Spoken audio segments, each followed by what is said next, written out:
രാമക്ഷേത്ര പ്രാണപ്രതിഷ്ഠയും അതിനോട് രാജ്യവും കേരളവും പ്രതികരിച്ചതുമൊക്കെ നമ്മൾ കഴിഞ്ഞ ദിവസങ്ങളിൽ കണ്ടതാണ്.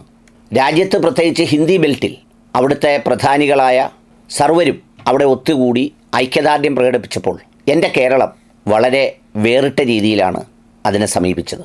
അത് പറയേണ്ടത് വളരെ അത്യാവശ്യമാണ്. കേരളം കേരളമായി തന്നെ ഇങ്ങനെ നിലനിന്ന് പോരുന്നതിൽ എല്ലാ രാഷ്ട്രീയ പാർട്ടികളും അതിൽ വിശ്വസിക്കുന്ന ജനങ്ങളുമൊക്കെ കാണിക്കുന്ന ഒരു വേറിട്ട സമീപനം ഒറ്റപ്പെട്ട കുറേ പേർക്കൊക്കെയും അതിൻ്റെ പ്രകടനങ്ങളും വികാരങ്ങളും ഒക്കെ പ്രകടിപ്പിച്ചുവെങ്കിലും വളരെ വ്യത്യസ്തമായ രീതിയിലാണ് കേരളം ഇതിനെ സമീപിച്ചത്. പറയാതെ വയ്യ നിഷ്പക്ഷ നിലപാടിൽ. രാമക്ഷേത്ര നിർമ്മാണം സുപ്രീം കോടതി വിധിയോടെയാണ് നടന്നത്. അതിൻ്റെ പ്രാണപ്രതിഷ്ഠാ ചടങ്ങ് നടന്നത് അയോധ്യയിൽ പ്രധാനമന്ത്രിയുടെയും RSS മേധാവിയുടെയും അവിടുത്തെ മുഖ്യമന്ത്രി യോഗിയുടെയും നേതൃത്വത്തിലായിരുന്നു. അവിടെ കണ്ടത് ഹിന്ദി ബെൽറ്റിൽ നമുക്കറിയാവുന്ന ധാരാളം സെലിബ്രിറ്റികൾ, അമിതാഭ് ബച്ചൻ മുതൽ സ്പോർട്സ് താരങ്ങളായ സച്ചിൻ തെണ്ടുൽക്കർ, പിന്നെ അടക്കമുള്ള ധാരാളം ആളുകൾ, എന്തിന് ഇന്ത്യൻ മെഡിക്കൽ അസോസിയേഷൻ പോലും ഐക്യദാർഢ്യം പ്രഖ്യാപിച്ചുകൊണ്ട് ഇട്ട കാർഡുകളൊക്കെ സാമൂഹ്യ മാധ്യമങ്ങളിലുണ്ട്.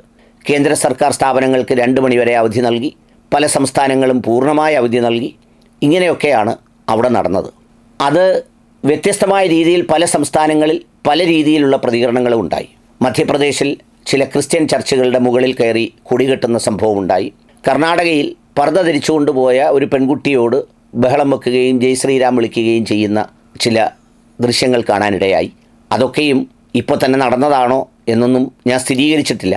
പക്ഷേ ഇതിൻ്റെ ഭാഗമായി പുറത്തു വന്നതുകൊണ്ട് പറഞ്ഞു എന്നേ ഉള്ളൂ. ഇങ്ങനെയൊക്കെ പല സംഭവങ്ങളും ഉണ്ടായപ്പോഴും കേരളം പ്രതികരിച്ചത് വളരെ വേറിട്ട രീതിയിലാണ്. കേരളത്തിൽ ഈ പ്രാണപ്രതിഷ്ഠയുമായി ബന്ധപ്പെട്ട വിഷയത്തിൽ മുസ്ലിം സമുദായ സംഘടനകളുടെ പ്രമുഖ നേതാക്കളോ അല്ലെങ്കിൽ അത്തരം രാഷ്ട്രീയമാണ് പ്രതിനിധീകരിക്കുന്നതെന്ന് ആരോപിക്കപ്പെടുന്ന മുസ്ലിം ലീഗോ ഒന്നും അത്തരം വിഷയങ്ങളിൽ വൈകാരികമായ എന്തെങ്കിലും തരത്തിലുള്ള പ്രതികരണങ്ങളൊന്നും നടത്തിയില്ലെന്ന് മാത്രമല്ല, അത്തരം പ്രൊഫൈലുകളൊക്കെ പിന്തുണ അറിയിക്കുകയോ കടുത്ത പ്രതിഷേധം രേഖപ്പെടുത്തുകയോ ഒന്നും ചെയ്യാതെ നിശബ്ദമായിരുന്നു എന്നതാണ് ഒരു സത്യം. സ്വാഭാവികമായി BJP ഉയർത്തുന്ന രാഷ്ട്രീയ അജണ്ടയുടെ ഭാഗമായതുകൊണ്ട് തന്നെ BJPയിലെ മുൻനിര നേതാക്കളെല്ലാം പോസ്റ്റ് ചെയ്യുകയും അത്തരം കാര്യങ്ങളൊക്കെ ചെയ്യുകയും ചെയ്തുവെങ്കിലും അവരൊക്കെയും വളരെ കരുതലോടെയും ശ്രദ്ധയോടെയുമാണ് അത് ചെയ്തത് എന്നുള്ള കാര്യത്തിൽ സംശയവുമില്ല. BJPയുടെ സംസ്ഥാന അധ്യക്ഷൻ്റെ ഒരു പോസ്റ്റ് ഞാൻ ഇടയ്ക്കൊന്ന് വായിച്ചു പോയപ്പോൾ കണ്ടത്, മുസ്ലിം സഹോദരങ്ങൾ പോലും പ്രതിഷേധിക്കാത്ത സന്ദർഭത്തിലാണ് ഇങ്ങനെ ചെയ്യുന്നത് എന്നൊക്കെ പറഞ്ഞൊരു പോസ്റ്റ് കണ്ടു. എന്ന് പറയുമ്പോൾ അദ്ദേഹം വളരെ ബോധപൂർവമായി ആ സംഗതിയെ മറ്റൊരു തലത്തിലേക്ക് ചിന്തിപ്പിക്കുന്നതിന് ചില വാക്കുകൾ കൊണ്ട് അങ്ങനെ എഴുതി എന്നുള്ളതാണ് അതിൻ്റെ ഒരു പ്രത്യേകത. RSS പോലും സാധാരണ പല വിഷയങ്ങളിലും കാണിക്കുന്ന അമിതമായ വൈകാരികതയോ അല്ലെങ്കിൽ തെരുവുകളിൽ എന്തെങ്കിലും തരത്തിലുള്ള സംഗതികളോ ഒന്നും ഭയങ്കരമായൊന്നും കേരളത്തിലെങ്ങും കണ്ടില്ല. സാധാരണ അവർ ബാലഗോകുലം നടത്താറുണ്ട്, സന്ധ്യാനേരങ്ങളിൽ ടൗണുകളിലും മറ്റും വിളക്ക് തെളിയിക്കാറുണ്ട്. അതൊക്കെ ഇന്ന് RSSനെ സംബന്ധിച്ചിടത്തോളം എല്ലാ പഞ്ചായത്തിലും അവരുടെ സാന്നിധ്യമുള്ളതുകൊണ്ട് അവർക്കത് സാധിക്കുന്നതിന് വലിയ പ്രയാസമൊന്നുമില്ലെന്ന് മാത്രമല്ല, അവിടുത്തെ ഉദ്ഘാടനം പോലെ ഇവിടെ ഏതെങ്കിലും ഒരു ഡമ്മി ഉദ്ഘാടനമൊക്കെ സംഘടിപ്പിച്ചാൽ അതിൽ പങ്കെടുക്കാൻ ഒരുപാട് പ്രമുഖരും പ്രശസ്തരുമായ പലരുമൊക്കെ പുറത്തേക്ക് വരും. എങ്കിലും അത്തരമൊരു സംഗതിക്കും അവരും മുതിർന്നില്ല എന്നതാണ് അതിൻ്റെ ഒരു പ്രത്യേകത. സെലിബ്രിറ്റികളായി ഉണ്ടായിരുന്നവരിൽ ആകെ KS ചിത്രയും പിന്നെ മലയാളി അല്ലെങ്കിൽ പോലും ആണോയെന്ന് എനിക്കറിയില്ല, നമ്മുടെ രേവതിയുമൊക്കെ അടക്കമുള്ളവരുടെ ചിലരുടെ പ്രഭാഷണങ്ങൾക്കപ്പുറത്ത് മറ്റാരും ആ വിഷയത്തെ സംബന്ധിച്ച് അമിതമായ ഒരു പ്രതികരണത്തിന് തയ്യാറായതേയില്ല. പലരുമൊക്കെ അക്ഷതം സ്വീകരിച്ചു, അതിൻ്റെ ചിത്രങ്ങളൊക്കെ പുറത്തു വന്നെങ്കിലും അതിനെയൊക്കെ തന്ത്രപൂർവ്വം മറ്റൊരു വിവാദങ്ങളോ വിദ്വേഷങ്ങളോ ഉണ്ടാകാത്ത വിധം അതിനെ മാനേജ് ചെയ്യുകയായിരുന്നു. സിനിമാ നടൻ മോഹൻലാൽ പോകുമോ പോകത്തില്ലയോ വരുമോ എന്നൊക്കെ പറഞ്ഞ് വലിയ ബഹളങ്ങൾ ഉണ്ടാക്കിയെങ്കിലും അദ്ദേഹം സ്വതസിദ്ധമായ ശൈലിയിൽ അതിനെ ആ ഒരു വഴിക്കങ്ങ് വിട്ടു. ഇപ്പോൾ അദ്ദേഹത്തിനെ കാണുന്നത് സൈബർ ആക്രമണങ്ങളിൽ മറ്റവരാക്രമിക്കുന്നു, ഉടനെ മുസ്ലിങ്ങൾ പിന്തുണയ്ക്കുന്നു. ഇനി നാളെ അദ്ദേഹം ഈ ശ്രീരാമക്ഷേത്രത്തിൽ പോകുമ്പം ഇതുപോലെ തന്നെ ഇപ്പോൾ പിന്തുണച്ചവരെല്ലാം കൂടെ അദ്ദേഹത്തെ സൈബർ ആക്രമണം നടത്തുന്നു. സത്യത്തിൽ ഓർത്താൽ ചിലപ്പോൾ ഈ സൈബർ ഇടങ്ങളിലെ സംഗതികളൊക്കെ നമ്മളെ ചിരിപ്പിച്ച് കളയും. അങ്ങനെ പൊതുസമൂഹത്തിൽ അത്തരമൊരു നിലപാടോടെയാണ് എല്ലാവരും ആ വിഷയത്തെ സമീപിച്ചത് എന്നുള്ളതൊരു പ്രത്യേകതയാണ്. ഞാൻ പ്രതീക്ഷിച്ചിരുന്നത് എല്ലാ ക്ഷേത്രങ്ങളിലും ഇതുമായി ബന്ധപ്പെട്ട ആ സമയത്ത് എന്തെങ്കിലുമൊക്കെ സംഗതികൾ സംഘടിപ്പിക്കുകയും ഒക്കെ ചെയ്യുന്നൊരു സ്ഥിതിവിശേഷം ഉണ്ടാകുമെന്നാണ്. അങ്ങനെ ഉണ്ടാകുന്നത് കൊണ്ട് എന്താണ് എന്നുള്ളതല്ല, ഏതായാലും ഈ ഒരു സംഭവത്തിൽ ഈ ചേർന്ന് ജീവിക്കുന്ന മുസ്ലിം സമൂഹത്തിൽപ്പെട്ട ആളുകൾക്ക് വിഷമവും പ്രതിഷേധവും അതുപോലെ നിരാശയുമൊക്കെ ഉള്ളിലുണ്ട് എന്നുള്ളത് എല്ലാവർക്കും അറിയാവുന്ന കാര്യമാണ്. അതുണ്ടാകുന്നത് സ്വാഭാവികവുമാണ്. അതുകൊണ്ട് തന്നെ അത്തരമൊരു സംഗതി വളരെ വ്യാപകമായാൽ ഈ തമ്മിൽ കാണുന്ന മനുഷ്യരും ഇടപെടുന്നവരുമൊക്കെ അങ്ങനെ ആയിത്തീരുന്നൊരു വ്യത്യാസമുണ്ട്. ക്രൈസ്തവ സഭകളും അവരുടെ ആളുകളും സാധാരണ എന്നത്തെയും പോലെ ചരിത്രപരമായൊക്കെ ഉള്ളതുപോലെ അവർ പ്രത്യേകിച്ച് ഇതിൽ യാതൊരു സംഗതിയും കാണിച്ചില്ല. പ്രതിഷേധിക്കുന്നവരുടെയോ വിഷമിക്കുന്നവരുടെ കൂടെയോ ഒപ്പം നിന്നില്ല. ആഹ്ലാദിക്കുന്നവരുടെയും സന്തോഷിക്കുന്നവരുടെയും ഒപ്പം കാസ പോലെയുള്ള ചില കൂലിപ്പട്ടാളക്കാരല്ലാതെ ആരും അത്തരം കാര്യങ്ങൾ മൈൻഡ് ചെയ്തതേയില്ല. ഹിന്ദു മതവിഭാഗത്തിൽപ്പെടുന്നവരിൽ ഏതാണ്ട് എല്ലാ സമുദായ നേതാക്കളും ഇതിനു വേണ്ടി ആഹ്വാനം ചെയ്തെങ്കിലും NSS ഒഴികെയുള്ള ആളുകളിലൊന്നും വലിയ പ്രതികരണങ്ങൾ കണ്ടില്ല. NSS വിഭാഗത്തിൽപ്പെടുന്ന കുറേ ആളുകളൊക്കെ ഇതിൽ താല്പര്യം കാണിക്കുകയും പോസ്റ്റ് ഇടുകയും സ്റ്റാറ്റസ് ഇടുകയും ഒക്കെ ചെയ്യുകയുണ്ടായി. പലപ്പോഴും ഒറ്റപ്പെട്ട ചിലരെങ്കിലുമൊക്കെ ഈ വലിയ സ്നേഹത്തിലും സാഹോദര്യത്തിലും സൗഹൃദത്തിലും ചേർന്ന് നിൽക്കലിലുമൊക്കെ കഴിയുമ്പോൾ തന്നെ ഇത്തരം സംഗതികളെ വളരെ അമിത പ്രാധാന്യത്തോടെ, അവിടെ അമിത പ്രാധാന്യത്തോടെ എന്ന് പറയാൻ കാരണം മറ്റൊന്നും കൊണ്ടല്ല, ഇന്ന് ജീവിച്ചിരിക്കുന്ന ഒരു മുസ്ലിം വിഭാഗത്തിൽപ്പെട്ടവരും ഈ അയോധ്യയിൽ നടന്ന ഒരു സംഭവത്തിനും ഉത്തരവാദിയല്ല. ഇന്ന് ജീവിച്ചിരിക്കുന്ന ഹൈന്ദവ വിഭാഗത്തിൽപ്പെട്ടവരാരും ഈ അയോധ്യയിൽ ചരിത്രപരമായ എന്തെങ്കിലും സംഗതികൾക്കൊന്നും ഉത്തരവാദിത്വവുമില്ല. പണ്ടെങ്ങോ നടന്ന ഒരു സംഭവത്തിൻ്റെ പരിണിതി ഇപ്പോൾ ഒരുമിച്ച് ജീവിക്കുകയും സഹകരിക്കുകയും ചെയ്യുന്നവരെ അപമാനിക്കാനോ ഇകഴ്ത്താനോ വേദനിപ്പിക്കാനോ വേണ്ടി ഉപയോഗിക്കാതിരിക്കുക എന്ന് പറയുന്നത് ഒരു പ്രധാനപ്പെട്ട കാര്യമാണ്.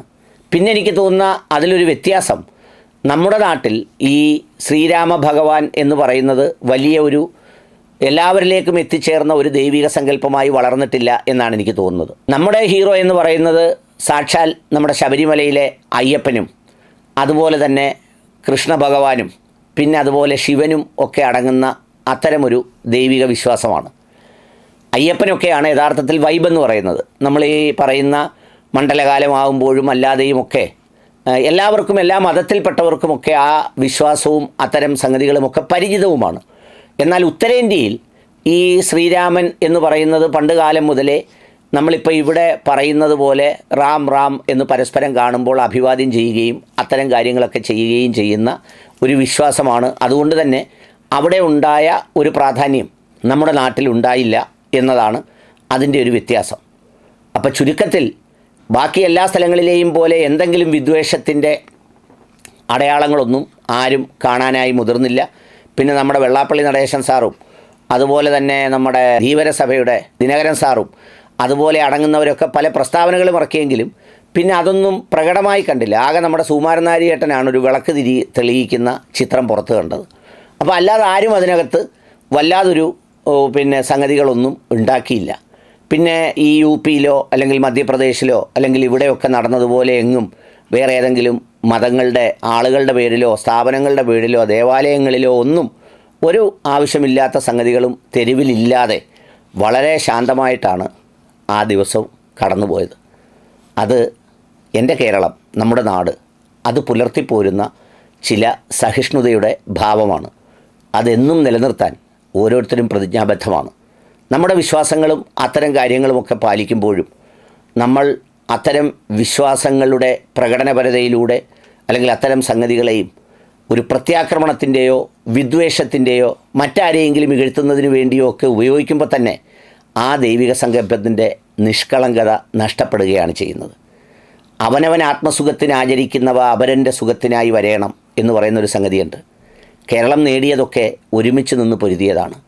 വൈക്കത്തപ്പനെ കണ്ടതും ഗുരുവായൂരപ്പനെ കണ്ടതും എല്ലാം ഈ കേരളത്തിലെ സമൂഹം ഒറ്റക്കെട്ടായി ചിലപ്പോൾ ചേർന്ന് നിന്നുകൊണ്ട് അതിനുവേണ്ടി നടത്തിയ ഐതിഹാസികമായ ചില മുന്നേറ്റങ്ങളാണ്.